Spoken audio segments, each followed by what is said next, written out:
주님의 은혜와 평강이 여러분의 삶 가운데 함께 하시기를 축원합니다.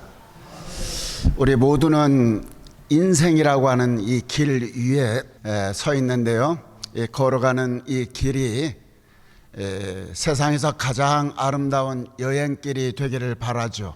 우리 믿는 사람에게는 신앙 순례길이다, 그렇게 말할 수 있습니다. 세상에서 가장 아름다운 여행, 신앙 순례길을 걷고 싶지만 우리의 현실은 그렇지 않죠. 우리의 현실 속에서는 많은 사람들이 육적으로나 영적으로 지쳐 있고, 특별히 우리의 삶 깊은 곳에 말할 수 없는 아픔과 힘듦과 답답함과 괴로움 속에 살아가고 있는 것이 우리의 현실입니다. 그래서 우리는 스스로 질문하죠. 정말 나는 치유받을 수 있는 것인가? 나는 회복할 수 있는 것인가? 이런 것에 대한 물음을 닫고 성경에서는 대체 이러한 부분을 어떻게 만지시고 역사하시는가에 대한 질문을 던지게 됩니다. 저는 이 질문에 대해서 답하기 위해서 앞으로 4주 동안 회복과 치유라고 하는 말씀을 가지고 시리즈로 여러분과 같이 은혜를 나누고자 합니다.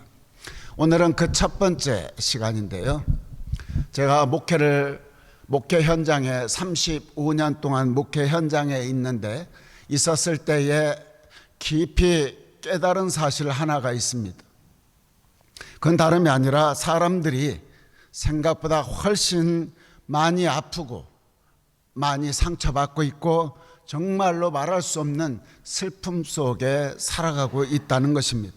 저는 오래전에 청년 사역도 한참 했고요, 특별히 영등포 산업선교에서 공장에서 일을 마치고 오신 분들을 모시고 야학도 했었고요, 특별히 병원 사역도 오래 했었습니다. 목회 현장에서도 수년을 기존 교회에서 오랫도록 목양을 해왔던 경험이 있고, 개척에서 목회를 해왔던 경험이 있습니다. 이 경험하는 그 삶 속에서 생각해 볼 때 사람들은 겉으로는 멀쩡해 보이고 웃음이 가득하지만 그들의 가슴 깊은 곳, 내면 깊은 곳을 보면은 그들에게 말할 수 없는 비명 소리를 들을 때가 참 많습니다.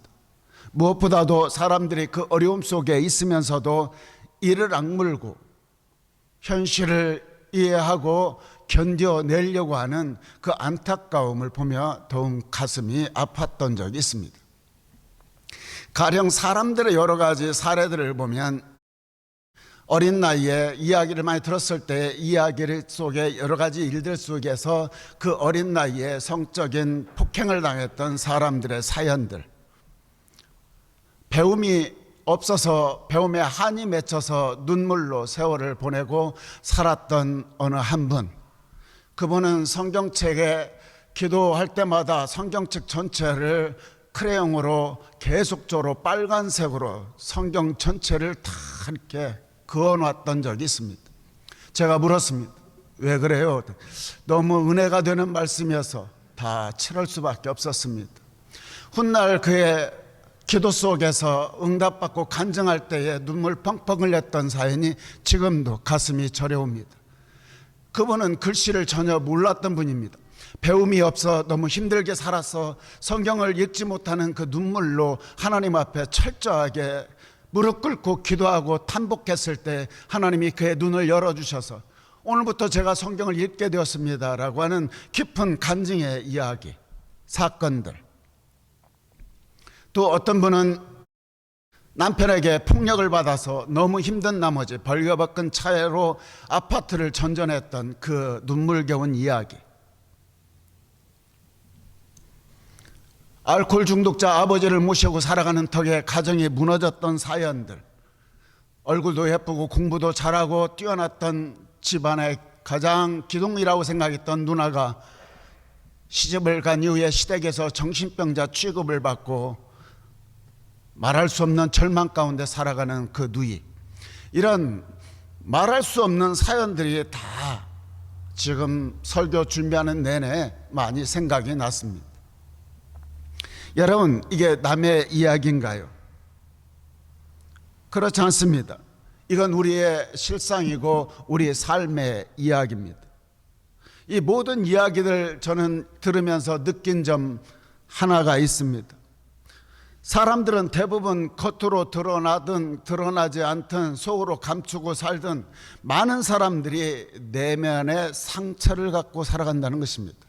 내상이라고 얘기하죠. 내면의 상처. 그런데 문제는 사람들이 이 내면의 상처를 갖고 살아가는데 상처는 단순히 나 혼자로 끝나지 않는다는 것입니다. 이 상처를 가지고 살아가는 사람이 결혼을 하게 되면은 그 배우자가 너무 고통스럽게 살아갑니다. 상처를 안고 살아가는 사람이 결혼해서 배우자를 아프게 할 뿐만 아니라 아무것도 모르고 살아가는 자녀들에게까지 영향을 끼치게 되고 결국에는 이 다음 세대까지 마음의 병이 전달된다는 것입니다. 이 마음의 상처, 내상을 갖고 살아가는 사람들에게 있어서 두 가지 반응이 나타나는데, 첫 번째 반응은 그 사람이 자기 상처가 있는지를 알고 살아가는 사람이 있고, 또 한 사람은 자기 내면에 상처가 있음에도 불구하고 모르고 살아가는 사람이 있다는 것입니다. 자기가 상처가 있음을 알고 살아가는 사람들은 자기가 그 상처가 있어서 아픔이 있어서 괴로워합니다. 자기의 이 상처로 인해서 주변 사람들에게 피해를 줄까 봐 걱정하고 마음 조아리며 살아갑니다. 그런 사람은 희망이 있습니다. 왜냐하면 이미 자기 자신이 그러한 내상이 있다라는 사실을 알기 때문에, 깨닫고 있기 때문에 이제 그 치유의 방법만 찾으면 됩니다. 문제는 자기가 상처 있음에도 불구하고 상처를 모르고 살아가는 사람들이 있습니다. 이런 사람들은 그 자신의 행동이 왜 그러는지 그 문제를 알지 못하고 그 주변 사람들을 힘들게 만드는 사람입니다. 그런 사람들의 입에서 터지면 하는 말이 있죠. 나는 원래 이런 사람이야. 내가 어때서? 이게 정상 아니야? 이렇게 정당화하고 당당한 척하면서 살아갑니다. 그 결과 자기가 상처가 있음에도 불구하고 상처를 모르고 살아가는 사람들 곁에는 그 사람 때문에 엄청난 고통을 겪게 되고 주변 사람들이 무너지게 되는 것을 보게 됩니다. 오늘 말씀이 조금 무겁죠. 그렇지만 이게 우리의 현실입니다. 우리가 외면한다고 해서 없어지는 것이 아니기 까닭에 우리가 말씀으로 치유를 받고자 말씀을 준비했습니다. 오늘 본문에는 이러한 고통과 상처를 안고 살아가는 두 사람이 등장합니다. 오늘 같이 읽었는데요, 첫 번째가 12살 된 딸 외딸이 죽어가는 회당장 야이로입니다. 그 한 사람, 또 한 사람은 12년 동안 혈루증을 앓아서 몸과 마음이 만신창이가 되어버린 한 여인에 대한 이야기입니다. 혈루증, 피를 하혈하는 병이죠. 여러분, 이들에게는, 두 분에게는 공통점이 있습니다.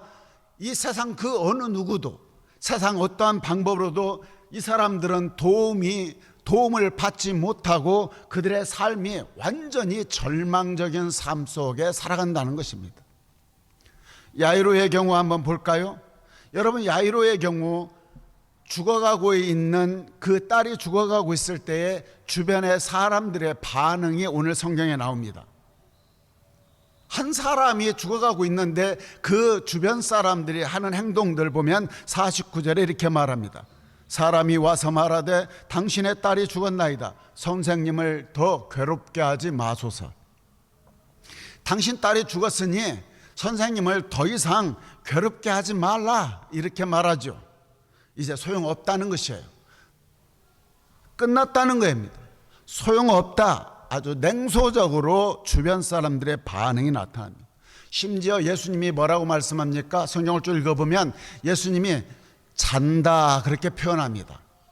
잔다라고 표현함에도 불구하고 주변 사람들이 뭐라고 하냐면 53절에 비웃다라고 표현하고 있습니다. 여러분, 우리가 죽은 사람이 있어서 우리 장례 가면 고이 뭐라고 하죠? 잠드소서. 그러니 기독교의 멘트죠. 잠든다라는 말은, 고이 잠드소서 말 안에는 다시 깨어난다, 부활의 신앙이 담겨져 있는 것입니다. 두 번째로는 혈루증을 앓는 여인은 어떻습니까? 오늘 43절에 간단하게 나와 있지만 마가복음 5장 23절에는 아주 상세하게 나와 있습니다. 마가복음 5장 26절에 보면 이렇게 말합니다. 여러 의사에게 보이면서도 고생도 많았고 재산도 다 없어졌고 아무 효력도 없고 상태는 더 악화되었다라는 말합니다. 그렇습니다. 12년 동안 수많은 사람, 자기의 아픔을 치료받기 위해서 수많은 의사를 찾아갔지만 괴로움만 당했어요. 돈 다 썼어요. 몸은 몸대로 다 망가져 버렸습니다. 여러분, 이렇게 경제적으로나 육체적으로나 사회적으로나 이 12년 동안 혈루증을 앓은 여인은 완전히 끝나버렸던 것입니다. 살아있는 것, 숨 쉬는 것 같았지만 실질적으로 그 사람은 죽은 상태입니다. 이 두 사람에게 또 한 가지 공통점이 있었는데 장애물이었습니다. 이 두 사람에게 장애물이 있었는데 뭐가 있었냐면 사람들이었습니다. 특히 예수님 가까운 곳에 누가 있었어요? 제자들이 있었어요. 또 힘센 사람들이 이렇게 둘러싸였어요. 그 예수님께 가고자 했지만은 그 예수님의 제자들과 힘센 사람들 때문에 그 근접할 수 없었습니다. 예수님이 어떤 마음을 갖고 있는지 전혀 헤아림이 없었던 제자들, 주위에 힘센 사람들, 또 그 갈급하고 절절한 사람에 접근하고자 하는 그 마음을 헤아리지 못하고 막아버렸던, 방해하는 그런 상황에 놓여 있었던 것입니다. 우리의 모습은 어떻습니까? 여러분, 이 두 사람의 고통받고 슬픔과 아픔 속에 있는 두 사람의 이야기가 등장하고 있지만 우리는 어떻습니까? 우리의 삶과 너무 닮았다라는 생각을 하지 않습니까? 여러분, 우리가 살다 보면 어떻습니까? 똑같은 케이스는 아니지만 우리가 살다 보면 예상치 못한 사건들이 터질 때 있죠. 여러분, 우리가 사람과 사람과의 관계 속에서 상처를 경험할 때도 있고요. 특별히 나의 모든 걸 올인하고 영원히 함께하겠다는 사랑에게 고백했음에도 불구하고 그 사랑했던 사람으로부터 우리가 고통을 받을 때가 참 많지 않습니까? 특별히 내 내면 깊숙한 곳에 남이 알 수 없는 삶의 비애, 삶의 분노, 이런 냉소적인 자세들, 이런 거 있죠. 그럴 때 우리 스스로가 질문합니다. 이 내 마음, 이 완악한 마음, 이 상처, 이 투성이, 이 아픔, 내가 과연 이 상처가 치유될 수 있을까?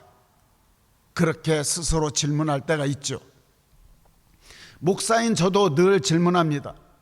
과연 이들을, 우리 성도들, 그들의 아픈 상처와 그 아픔과 힘듦과 고통과 답답함을 회복될 수 있을까? 정말 저들이 이 둘의 공동체 안에서, 교회 안에서 진실한 공동체 생활이 가능할까? 저는 오늘 이 본문 속에서 치료의 가능성을 한번 은혜로 나눠볼까 합니다. 오늘 성경은 이 두 사람을 통해서 치료의 가능성을 보여주고 있는데 오늘 이 절망적인 상황 속에서 예수님이 어떻게 치유하고 회복하기 가능한가에 대해서 말씀해 주고 있습니다. 48절에 이렇게 말씀하죠. 예수께서 이르시되 따라 내 믿음이 너를 구원하였으니 평안히 가라 하시다가 그랬습니다. 또 50절에는 이렇게 말씀합니다. 예수께서 들으시고 이르시되 두려워하지 말고 믿기만 하라. 그리하면 딸이 구원을 얻으리라. 예수님은 내 아픔과 고통과 슬픔과 답답함을 치유할 수 있다라고 하는 것을 명확하게 대답해 주고 있습니다. 무엇입니까? 믿음입니다. 믿음. 여기에 말씀하죠. 여인에게는 내 믿음이 너를 구원했다. 48절에 말하죠. 네 믿음이 너를 구원했다. 아파서 온 사람들이에요. 고통받고 있어서 온 사람들이에요. 야이로에게도 이야기합니다. 두려워하지 말고 뭐라고요? 믿기만 해라. 믿기만 하라 말씀하고 있습니다. 치유받을 수 있는 것이 믿음이라는 것을 예수님이 정확하게 명확하게 이야기하고 있습니다. 그런데 우리 신앙생활하면서 성도들이 믿음을 굉장히 오해하고 착각하는 경우들이 있습니다. 믿음을 아주 세게 믿는 것, 믿음을 갖다가 아주 강하게 믿는 것이 믿음이라고. 여러분, 세게 믿고 강하게 믿는 거, 자기 최면 거는 거, 이거 믿음이 아닙니다. 또 때로는 어떤 사람이 믿음을 오해하는데, 내가 원하는 거, 내가 갖고 싶은 거, 내가 이루고 싶은 거, 그것을 줄로 믿습니다. 내가 어떤 원하는 거, 성공, 출세, 병고침, 어떤 그런 결과물, 이 결과물을 나는 믿습니다 라고 하는 거, 이거 믿음 아닙니다. 우리가 어떤 일을 했을 때에 우리가 그런 결과물도 보지 못했을 때, 또 때로는 주위 사람들이 얘기하죠. 믿음이 부족해서 안 된다. 여러분, 믿음이 부족해서 안 된다라는 그런 말 함부로 하는 게 아닙니다. 이건 성경적이지 않아요. 여러분, 믿음이 부족해서 안 됐다라는 이 말 속에는 샤머니즘적인 기복적인 신앙이 가까운 것을 보게 됩니다. 여러분, 성경에서 믿는다라고 이야기할 때, 여러분 꼭 기억하세요. 믿는다라고 얘기할 때 믿음의 핵심, 믿음의 내용, 믿음의 본질, 믿음의 대상이 뭐냐? 믿음의 내용물 자체가 뭐냐? 예수 그리스도입니다. 오직 예수 그리스도. 예수님은 죽은 자도 살릴 수 있고 12년 된 고질병도 고칠 수 있는 분, 예수 그리스도. 나의 병을 고칠 수 있는 분, 예수 그리스도, 그분을 믿는 거예요. 결과물을 믿는 게 아니에요. 예수 그리스도 근본, 내용물, 믿음, 우리의 믿음의 본질, 핵심, 내용, 대상, 예수 그리스도를 믿는 거예요. 그래서 예수님이 나를 믿으라 이렇게 말했을 때에 병이 낫는 것을 믿으라 그 말이 아니고, 나를 믿으라 할 때는 나 자신을 믿어라, 예수 그리스도 자체 나를 믿으라 하는 그 말씀입니다. 그러니까 여러분들이 예수님을 믿어야지, 예수님이 선물로 준 보따리, 결과물들 이런 걸로 믿고 나니까 어때요? 주어지면 끝나버리는 거죠. 그러니까 삶에 희망이 없어요. 삶에 역동성이 없어요. 그러나 예수 그리스도 본질적인 것, 내용적인 것, 나의 본질이신 예수 그리스도를 우리가 믿고 살아가는 거예요. 그건 무엇입니까? 예수님은 고칠 수도 있고 고치지 않을 수도 있고. 다시 말해서 중요한 것은, 여러분들이 꼭 기억할 것은, 내 모든 상황에 주관하시는 분이 예수 그리스도다. 내 삶의 어떤 상황이든지, 내가 고통의 자리에 있던, 기쁨의 자리에 있던, 행복의 자리에 있던, 어느 자리에 있던 그 모든 상황을 주관하시는 분이 예수 그리스도다. 예수 그리스도 자체를 믿는 그것을 우리는 믿음이라 얘기하고, 예수님이 그것을 나를 믿으라 라고 말씀하시는 것입니다. 사도 바울이 어떻습니까? 사도 바울, 여러분, 사도 바울 대단한 사람입니다. 남의 병을 고쳐주기도 했고요, 정말로 많은 이적과 기사를 행했던 사람이었죠. 그런데 정작 자기 몸에 있는 가시는 고치지 못했어요. 그 자기 몸에 있는 고통과 아픔과 가시를 가지고 하나님 앞에 3번씩이나 간절하게 기도했다 그랬어요. 기도했는데 응답했던 결과가 뭐죠? 내 은혜가 내게 족하다라고 말씀했어요. 여러분, 이분이 믿었다 한다면 병이 나섰어야 되죠. 그러나 내가 지금 고통의 자리에 있다 하더라도 낫게 하시는 분도 예수님이시고, 고치시는 분도 예수님이시고, 그대로 도는 것도 예수님이시다. 내 은혜가 내게 족하다라고 표현하고 그 예수님을 믿고 살아갔던 것입니다. 그렇기 때문에 하나님은 때때로 내가 어떠한 것이 있을 때에 더 고귀한 목적을 위해서, 하나님의 어떤 영광을 위해서, 고귀한 목적을 위해서 현재 나의 아픔을 잠시 둘 수도 있다는 사실을 우리는 알아야 되는 거예요. 그러므로 우리가 온전히 하나님을 신뢰할 때, 온전히 주님을 의지하고 신뢰할 때, 믿을 때, 이제 믿고 살아가면 어느 자리에 있던 고통은 더 이상 나를 괴롭히는 족쇄가 아니라, 이 자리조차도 하나님의 능력이 머무는 자리고 하나님의 능력이 머무는 통로가 될 수 있겠구나 라고 하는 신앙의 안목이 넓어지는 것이죠. 그럴 때 비로소 고통에서부터 자유로워질 수 있다라고 말씀하고 있습니다. 그러므로 첫 번째 우리가 치유의 열쇠는 뭐냐? 예수 그리스도를 믿는 것이다. 두 번째 치료의 열쇠는 뭐냐? 미팅이 아니라 인카운터이다. 지난주일 오후에 말씀을 잠깐 나눴지만은 여러분, 미팅이 아니라 우리에게 있어서 여러분들이 치유와 핵심에 있어서 중요한 것은 뭐냐면 예수님을 만나는 거예요. 믿고 만나는 거죠. 예수님을 만날 때에 치유와 기적의 역사가 일어나는 것입니다.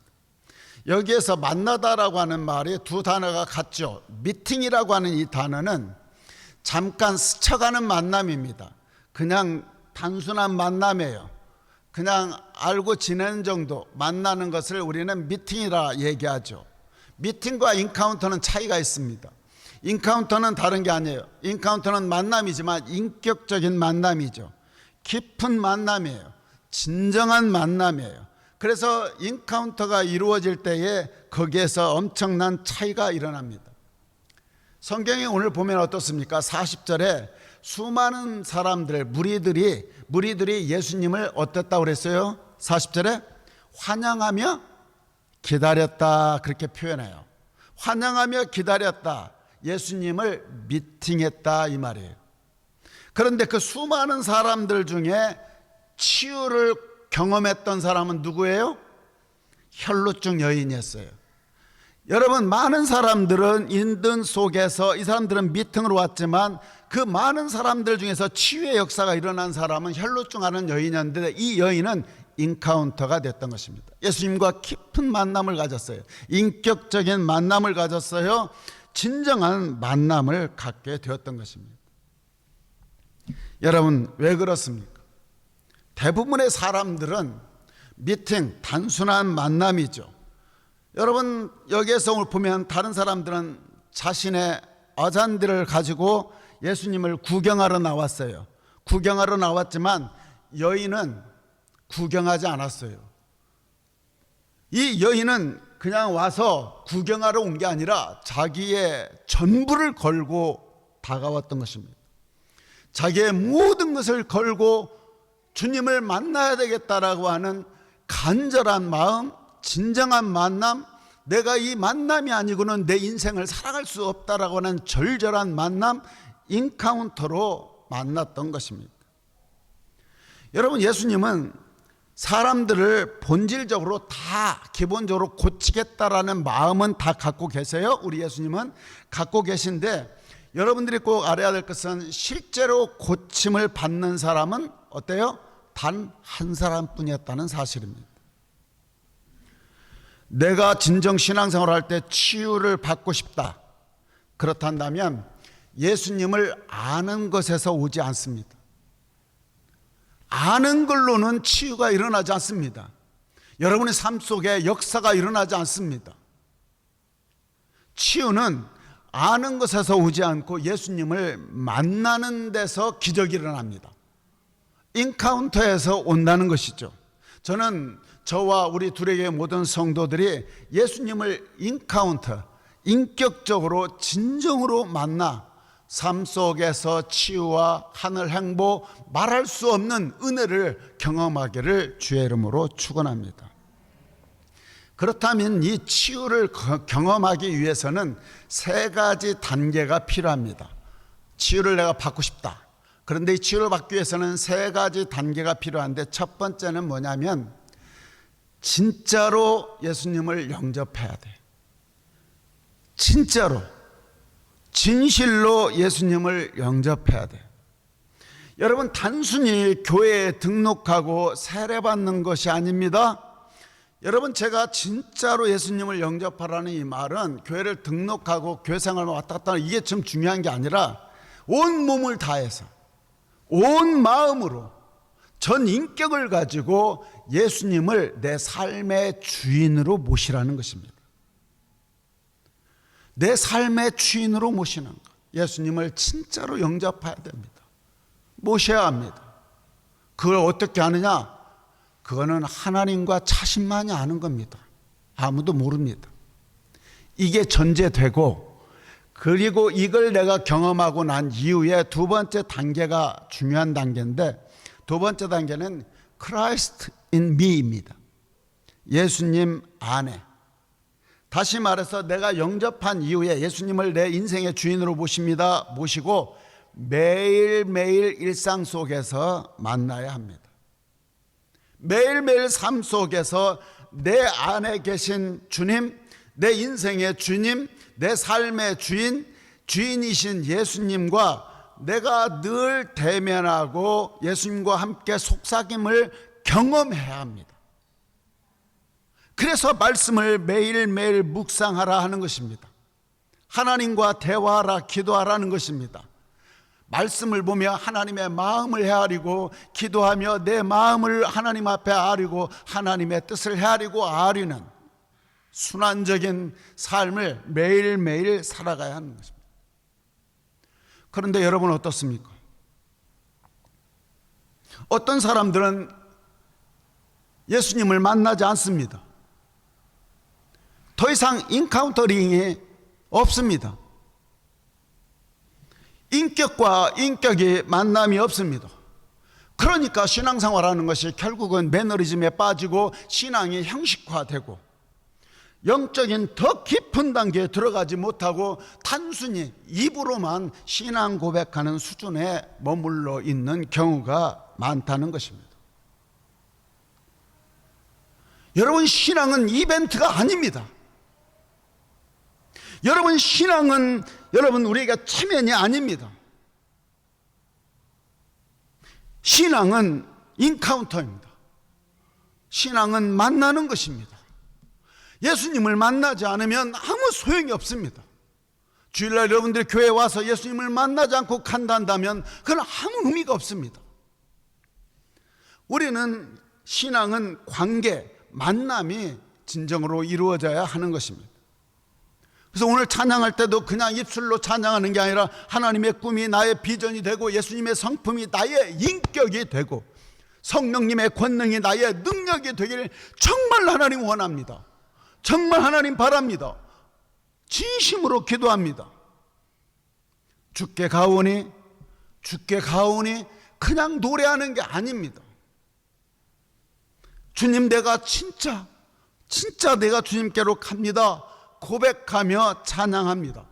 그럴 때에 치유의 역사가 일어나고 그 심령들은 회복하게 된다는 것입니다. 뭔 놈 오늘 곡 선정 이래? 뭔 찬양 이래? 여러분, 그래서는 은혜가 안 됩니다.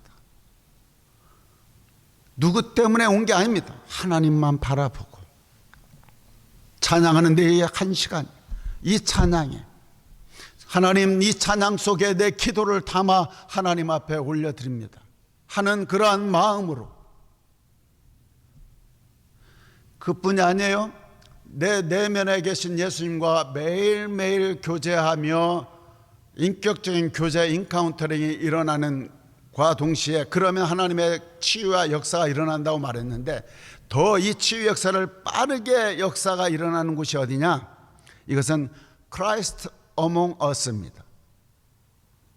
우리 안에 그리스도, 다시 말해서 우리 공동체 안으로 들어와야 합니다. 진정한 치유는 예수님을 모시고 있는 나 같은 사람들이 같이 모여있는 진정한 공동체 속에서, 둘의 공동체, 다시 말해서 예수님을 모시고 있는 여러분과 제가 같이 모여서 하나님 앞에 영광 돌리고 같이 합심해서 기도하고 나누는 그 진정한 공동체 속에 빠르게 치유와 회복이 일어나는 것입니다. 나 혼자만 아픈 게 아니에요. 여러분들이 화장을 아무리 예쁘게 하고 옷을 화려하게 입었어도 내 내면의 상처는 누구에게 보여지진 않지만 다 가지고 있습니다. 나 혼자만 아픈 것이 아니에요. 예수님을 믿고 살아가는 모두에게 가슴팍에 있는 내면의 상처들, 내상을 다 있습니다. 그래서 서로가 서로를 위해서 기도할 때에 성령의 강력한 치유가 일어나는 것입니다.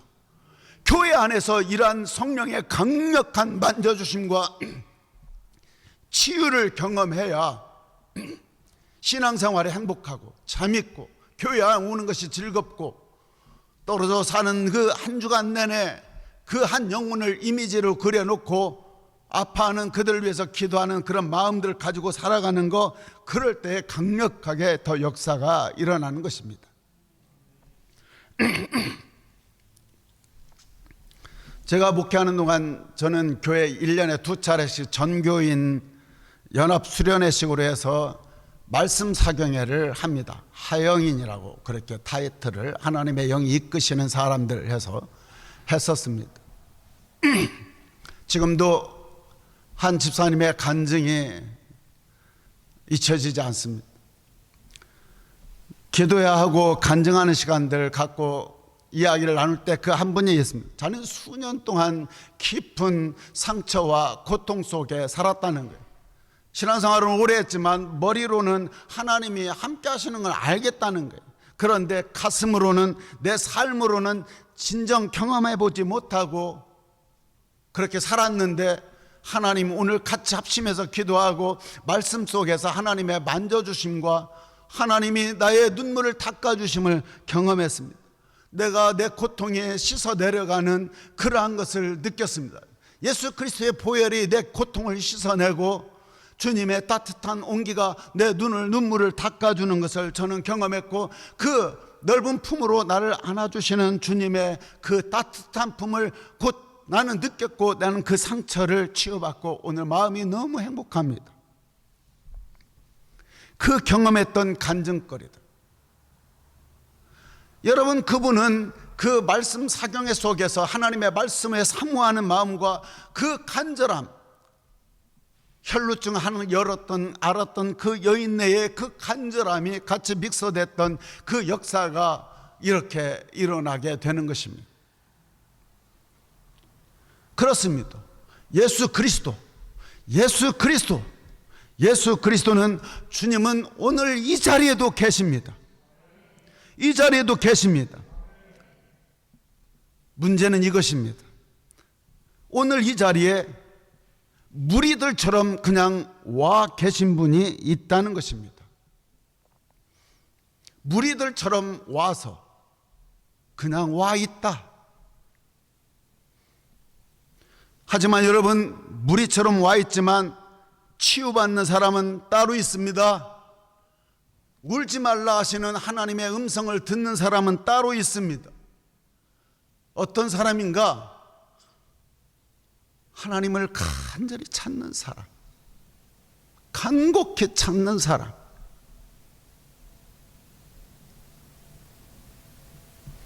오늘 이 여인처럼 예수님의 옷자락을 만지고 싶어하는 그 간절함, 그것이, 그 간절함이 우리의 자식 문제 있을 수 있고, 집안의 문제 있을 수 있고, 사업의 문제 있을 수 있고, 여러 가지 문제들이 있을 수 있습니다. 저는 한 가지 확신이 있습니다. 지금도 하나님은 우리의 삶 가운데서 역사하신다는 것입니다. 지금도 하나님은 우리를 만지신다는 것입니다. 지금도 우리 주님은 우리를 치유하신다는 것입니다.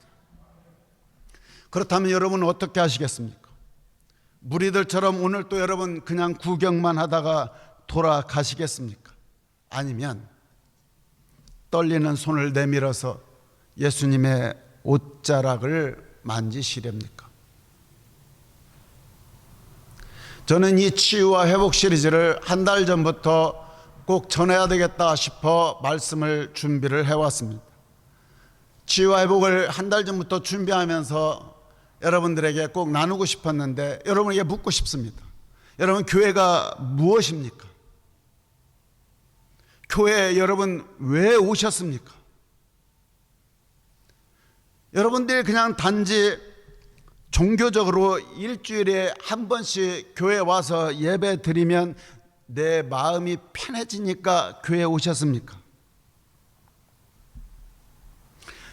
여러분, 교회는 단순히 위로받고 마음의 안정을 얻으려고 오는 것이 아닙니다.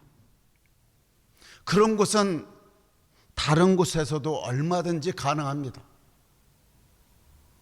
단순한 위로와 마음의 안정을 얻는 것은 얼마든지 눈만 돌리면 많이 찾을 수 있습니다. 교회의 진짜 목적은 상처를 드러내고 치유를 받는 것입니다. 자신의 아픔을 드러낼 때에 하나님이 만져주시는 곳이 교회입니다. 그래서 아프더라도 드러내놓는 거예요. 살아계신 하나님이, 지금도 살아 역사하시는 하나님이 내가 꽁꽁 숨겨두었던 내 마음속의 고통과 상처를 끄집어내서 수술하시는 곳이 교회입니다. 그래서 하나님 앞에 눈물을 흘릴 때는 아픈 거예요. 하나님이 만져주고 수술하니까. 여러분들이 예수를 그리 오래 믿었으면서도 이런 경험조차도 못하고 있다, 그렇다면 여러분 정말 불쌍한 사람들입니다. 더 이상 여러분 무리들처럼 머무르지 마세요. 구경꾼들처럼 살아가지 마십시오. 예수님 옷자락을 붙잡는 심정으로 예배드리고 기도하고, 여러분 슬픔과 고통과 상처와 아픔 뒤에는, 그 너머에는 세상이 줄 수 없는, 세상에서 가장 아름다운 치유와 회복이 기다리고 있습니다. 그러므로 여러분 주님 앞에 나아갈 때에 진심으로 나아가십시오. 주일날 교회 와서도 듬성듬성 있지 마시고, 와서도 진실로 마음의 준비를 하시고 앉아서 하나님 앞에서 간절히 사모하는 마음도 가지십시오. 찬양할 때도 가사 하나하나에 진심을 담아서 찬양하십시오. 주님, 내가 주님께 갑니다. 내 모든 시험과 무거운 고통, 문제들, 남에게 말하지 못하는 그 어느 누구에도 말할 수 없는 것을 주님 앞에 내려놓습니다. 내 아픔 상처 씻어주세요. 내 무거운 짐 벗겨주세요. 주님만이 하실 수 있습니다. 이러한 믿음을 가지고 고백할 때에 하나님의 만지심과 치유의 역사가 일어나고 회복되리라 믿습니다. 성도 여러분, 세상에서 가장 아름다운 치유와 회복은 상처가 없어지는 것이 아니라 예수 그리스도를 만나는 것입니다. 예수 그리스도를 인카운트하는 것. 여러분을 새롭게 하시는 하나님의 손길이 여러분을 만져주시기를 주의 이름으로 축원합니다.